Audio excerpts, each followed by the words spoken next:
मजे का वर्णन किया है। ऐसा कहा जाता है कि गांव की हर एक खबर इस नाई को पता चलती है और उसे पता चली खबर पूरे गांव को पता चलती है। जैसे आप आए, ये खबर देखिए, मुकेश जिस ऊंचाई पर बैठे उसे ओटी कहा जाता है। गांव के मान्यवर लोग इस ओटी पर बैठे थे, सामने उसे पड़वी कहा जाता है। मुकेश ना तब घर की कुंवारी लड़की इस रोड़ी में दिया रखकर खड़ी रहती है। शुभ कार्य होने से पहले ये दिया बुझ गया तो कार्य अशुभ माना जाता है। नमस्कार दोस्तों, स्वागत है आपका कोकण के धरती पर। आज हम आपको लेके चलेंगे महाराष्ट्र के खूबसूरत पर्यटन स्थल गणपतीपुळे में स्थित प्राचीन कोकण म्युझियम की अद्भुत यात्रा। मित्रांनो, हे संग्रहालय म्हणजे खरीखुरी कोकणाची ओळख आहे। गणपतीपुळेला आलात तर इथे नक्कीच भेट द्या।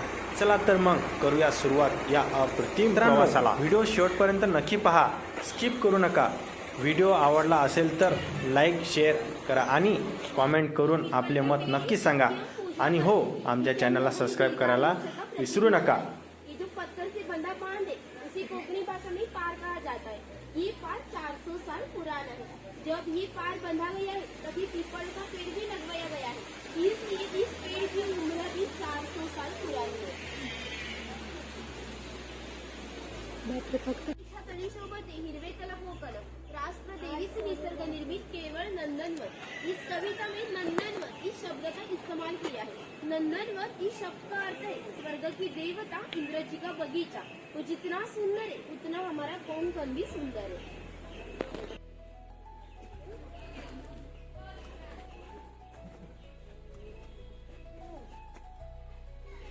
इसका तेल निकाला जाता है, उससे इस्तेमाल फटी एड़ियों को लगाने के लिए किया जाता है।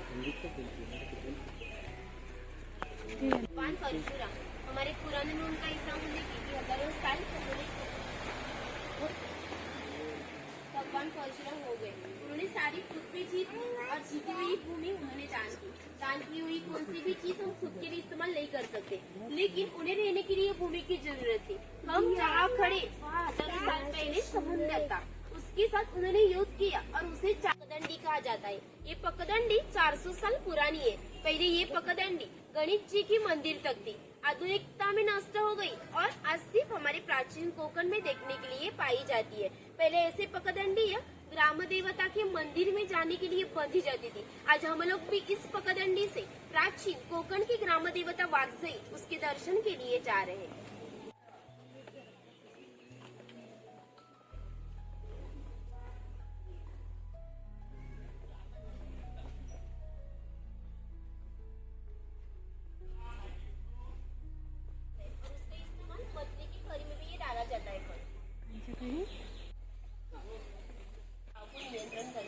गांव में किसी दो व्यक्ति को झगड़े हो तो गांव के सभी लोग रात इकट्ठे हो जाते थे और गांव की मुखिया उनके सामने न्यायदान का काम करती है। और एक महत्वपूर्ण विशेषता है कि संसार में ऐसी प्रथा है कि हर एक के जाति धर्म के लोग अपने अपने भगवान के पास जाकर भगवान का दर्शन लेते हैं। लेकिन हमारे यहाँ संत शिव यानी होली का त्योहार मनाया जाता है। तो इस भगवान को इस पालकी में बिठाकर गांव के प्रत्येक घर में ले जाए जाते हैं। यानी कि कोंकणी लोग और भगवान इनका नाता इतना नजदीक है कि हमारे एक दूसरे के पास आना जाना रहता है। इस देवी का नाम वागजई है। ये हमने जानबूझ कर रखा है क्योंकि जिस जंगल में वाघ पाए जाते हैं वो जंगल समृद्ध माना जाता है। 500 साल पहले कोंकण का जंगल भी इतना ही समृद्ध था और हमारे भावी विश्व में उसे स्थान दिया गया। बरस पुराने त्योहार मनाया जाता है जब गांव की सुख सुविधा के लिए उससे मन्नतें मांगी जाती है। वीर शहीद होते थे ना, उनके स्मारक दिखाए।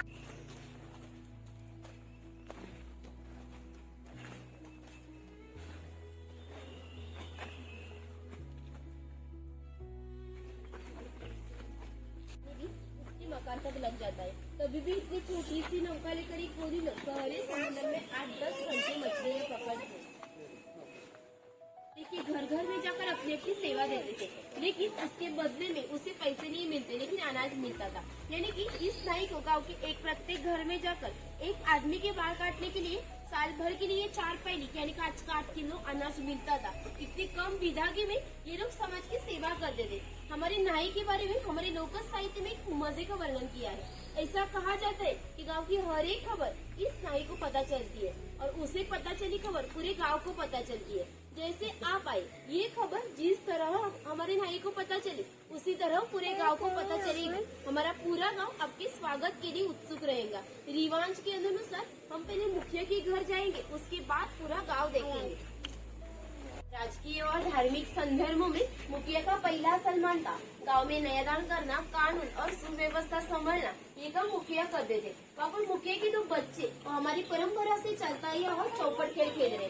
ये खेल महाभारत में धर्मराज दुर्योधन इनके बीच में द्वित नाम से खेला गया। हस्ती दंती फांसे लेकर ये खेल खेला जाता है। अगर ये खेल खेलने वाले कुशल लोग होते, ये खेल 1 या 2 रात तक चलता रहता था। इतना मजे का खेल है। इस मकान की रचना देखिए। मुखिया जिस ऊंचाई पर बैठे उसे ओटी कहा जाता है। गांव के मान्यवर लोग इस ओटी पर बैठे थे।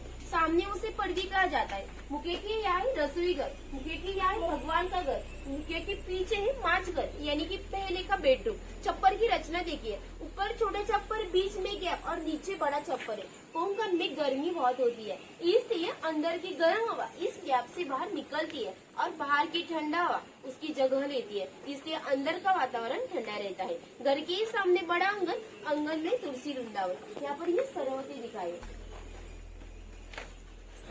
झोपड़े और जिसके कम कपड़ों पर मच जाइए। ये हमारे गांव का एक प्रमुख उत्पादक घटक माना जाता है। उधर जो चूल्हा है उसे कोंकणी भाषा में पिरसा कहा जाता है।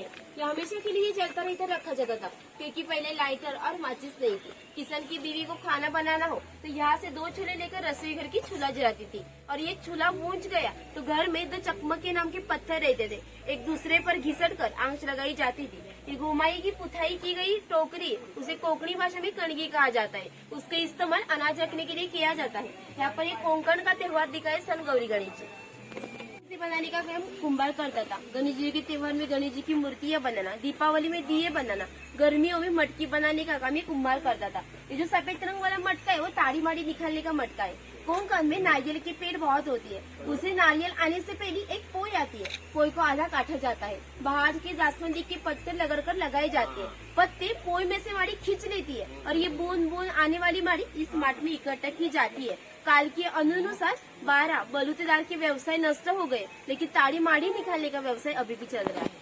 इस कोंकण के फोर्ट को 5000 सालों का इतिहास है। इस बंदरों में से ही भारत के सभी व्यापारी पूरे जग से व्यापार किया करते थे। यहाँ से निर्यात होने वाली चीजों में से हस्त कौशल्य की चीजें, हीरे, माणिक्य, मोती, दागिने इत्यादि चीजों के निर्यात ये बनिया लोग करते थे।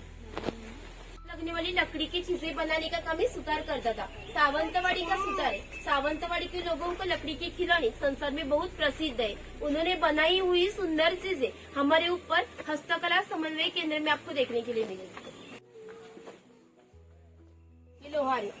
किसान को लगने वाली लोहे की चीजें बनाने का काम ये लोहार करता था। 500 साल पहले कोंकण की राजकीय स्थिति अस्थिर थी, यानी कि यहाँ से कई लोग सेना में थे। उसे लगने वाली लोहे की ढाल तलवारियां बनाने का काम ये लोहार करता था। और विशेषता उन्होंने बनाई हुई ढाल तलवारियां हमारे मुखिया और राजा के पास अभी भी है। अभी भी उसे जंग नहीं लगा है। हर दशहरे पर उसकी पूजा की जाती है। ये तेल की घानी है, उसे खून कहा जाता है। सूखा नारियल डाला जाता है। ये जो खड़ी लकड़ी है उसे कोंकणी भाषा में लाट कहा जाता है। पुल को बेल बांधा जाता है और ये सब वजन बेल से गोल घुमाने के बाद भी लाट पर पड़ता है। लाट का वजन नारियल पर पड़ता है, यानी कि अंदर का नारियल पीसकर तेल निकाला जाता है। यानी कि इस तेली को इतना सा तेल निकालने के लिए 1 या 1.5 घंटा लगता था। किसी को भी व्यवसाय बदलने की स्वतंत्रता नहीं थी और बाम्बू की चीजें बनाने का काम ये पुरुष समाज करता था। सूप है, ये फूलों की टोकरी और ये रोली है। इसका इस्तेमाल अनाज ढोने के लिए किया जाता है और धार्मिक महत्व भी है। हमारे यहाँ किसी की भी शादी होती है ना, तब घर की कुंवारी लड़की इस रोली में दिया रखकर खड़ी रहती है। शुभ कार्य होने से पहले ये दिया बूझ गया तो कार्य अशुभ माना जाता है। पहले कोंकणी लोग अपने रसोई घर में मिट्टी, लकड़ी और पत्थर के बर्तन इस्तेमाल करते थे। उधर जातनी है। जातनी जैसे दिख रहा है उसे गिरट कहा जाता है। जातनी में अनाज पीसते हैं और गिरट में अनाज के छिलके अलग किया जाता है। ये मोदक पत्र है, इसमें नीचे पानी डाला जाता है। ये चालनी पर केले के पत्ते उसमें मोदक रखे जाते हैं और ये ढक्कन लगाकर मोदक पत्र चूल्हे पर रखा जाता है, यानी कि अंदर के मोदक स्टीम होते हैं। ये पुरानी यंत्र इसमें डाली जाती है। ये रोटी खाने के बाद नीचे से पूरन गिरता है, उसके बाद उसकी मिठी रोटी बनाई जाती है। ये लकड़ी का सेविया यंत्र है और ये लोहे का सेविया यंत्र है। टिफिन बॉक्स देखो, नीचे खाने के लिए 3 डब्बे, ऊपर पानी पीने के लिए लोटा, बाजू में 2 चम्मच, चम्मच से लॉक किया है टिफिन बॉक्स को। हर एक के घर घर में जाकर अपनी अपनी सेवा देते थे। उसी तरह ही चूड़ी वाला इस लड़की के घर आया है। ये लड़की का घर है। पहले कोंकण में लड़की की शादी 8 या 10 साल में होती थी। तब तक ये चूड़ी वाला इस लड़की को बिना मूल्य चूड़ी चढ़ाता था। जब इस लड़की की शादी होती है तब लड़की के पिताजी चूड़ी वाले को छोटा सा सोने का गहना देते थे। इतनी उनकी विदागी थी। यानी कि सभी 12 बलूतेदार अपना काम घाटा मुना के विचार न करते हुए सिर्फ अपनी जिम्मेदारी समझकर अपना व्यवसाय करता था। इसके साथ एक महत्वपूर्ण घटना बताते जो पहले 500 साल पहले घटी है। यहाँ से 80 किलोमीटर दूरी पर मार्लेश्वर नाम का भगवान शंकर जी का मंदिर है। वहाँ पहाड़ी पर एक गुफा है। इस गुफा में शिवलिंग है। वहाँ की विशेषता है कि वहाँ जीवित सांप पाए जाते हैं। ये भगवान पहले गांव में रहते थे। इन गांव का लोगों का व्यवहार उसे पसंद नहीं था, इसलिए उन्होंने गांव छोड़ने का निर्णय लिया। मकर संक्रांत के पहले दिन उन्होंने गांव छोड़ दिया। गांव के बाहर एक चर्मकार का मकान था। ये चर्मकार गरीब था परंतु श्रद्धालु और नीतिवान था। भगवान शंकर जी ने किसी भी जाति पाति का भेद न मानते हुए चर्मकार को मशाल दिखाने की विनती की। चर्मकार ने भी अतिथि देवो भव समझकर मशाल दिखाने के लिए बाहर निकले। अब जहाँ मार्लेश्वर है वहाँ जाकर भगवान शंकर जी ने अपना असली रूप प्रकट किया और इस चर्मकार को दर्शन दिया और उसे कहा कि मैं इस गुफा में ही रहूंगा। इस घटना को 500 साल हो गए, लेकिन हर साल मकर संक्रांत को भगवान शंकर जी की पालकी उसे मूल गांव से निकलती है। तब इस पालकी को मशाल दिखाने का काम चर्मकार का जो आज का वंशज है ना वो करते हैं। यानी कि मार्लेश्वर ऐसा स्थान है वहाँ किसी भी प्रकार का जाति पाति का भेद न मानते। आगे हमने मार्लेश्वर प्रतिकृति खड़ी की है, आपको दर्शन लेना तो ले सकते हैं।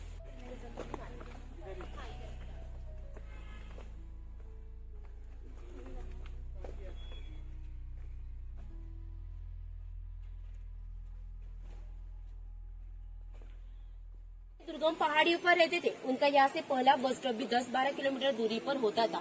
ये लोग जब गांव में आते थे उसके पैरों में खाद से बने हुए जूते, कंधे पर कंबल, हाथ में घुंघरू की लाठी होती थी। उनके पास 200-250 गाय, 5 से 25 भैंस होती थी। पहली हर एक गाय भैंस की कीमत 8 या 10 हजार में जाती थी। इन सबको बेचना चाहिए तो इसकी कीमत कई लाखों में जाती थी। इतना धनवान आदमी ये धनगर था। अंदर जो रेड रंग वाला हिस्सा होता है उसे कत्ता निकाला जाता है। जो पान में खाते हैं ना, जो रेड रंग वाला कत्ता इस पेड़ से निकाला जाता है। यहाँ पर कत्ता पट्टी दिखाई है। कत्ता तैयार करने के लिए इस पेड़ को पूरा काटा जाता है। इसके अंदर जो रेड रंग वाला हिस्सा होता है उसके छोटे छोटे टुकड़े किए जाते हैं। ये टुकड़े पहले 4 मटकों में पानी के साथ उबाले जाते हैं। अच्छा लगा हो तो लाइक, शेयर और कमेंट जरूर करें। और हाँ, हमारे चैनल को सब्सक्राइब करना बिल्कुल भी मत भूलिएगा ताकि ऐसी नई वीडियो आप तक सबसे पहले पहुँचे।